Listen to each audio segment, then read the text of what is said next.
So when you believe in God, God works. I suppose when I was living in the church, I didn't know this. I believe if you're in around the anointing of God, that doesn't happen as often. So I noticed once I was having the showers in the church, I would still be able to go and serve. And I think it's just the fact that I'm just going straight from one part of the church to another, and I'm serving. That is what was causing, obviously, the difference. And it meant that, it wasn't as pronounced, the illness. So, in terms of, the breathing and all that. So, yeah, I still did have challenges. I mean, I have been picked up from the house of God several times by ambulances. Once I had 71% oxygen, and they were incomplete.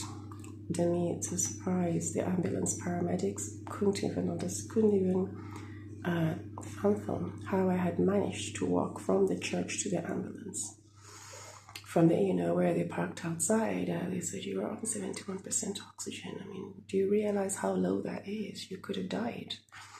And I remember I was basically just saying that, I can't finish my sentences now. We were due to go to a Bible study, so all the chairs were in a circle. There was a man sitting there with the Bible ready to get us all into our, into this particular proceedings, this class in it. And I wasn't well enough, and I was so sick, and I had used the nebulizer in a little area. It was in the kitchen area. It's not a little sink. It's not even a kitchen. It's a little sink, and I just felt it hasn't worked. And I remember, I looked well, but I knew it hadn't worked. I just couldn't get the air into my lungs, and I'd used the nebulizer, the ipratropium, and glycobutamol, and there I was. And that's when I called them, and they came up, and it was only 71. Their systems weren't working. My body wasn't working, and we found us out we had to go into hospital. I was now going into hospital, and it caused a lot of. I was in hospital for at least about 2 weeks, going almost 3 weeks. And this is what I was talking about. This didn't happen when I was in Africa.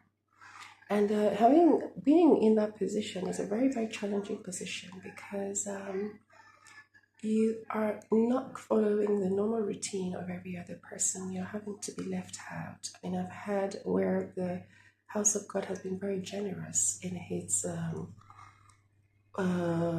business ventures for church members who are incapable at the particular time for whatever reason to find jobs.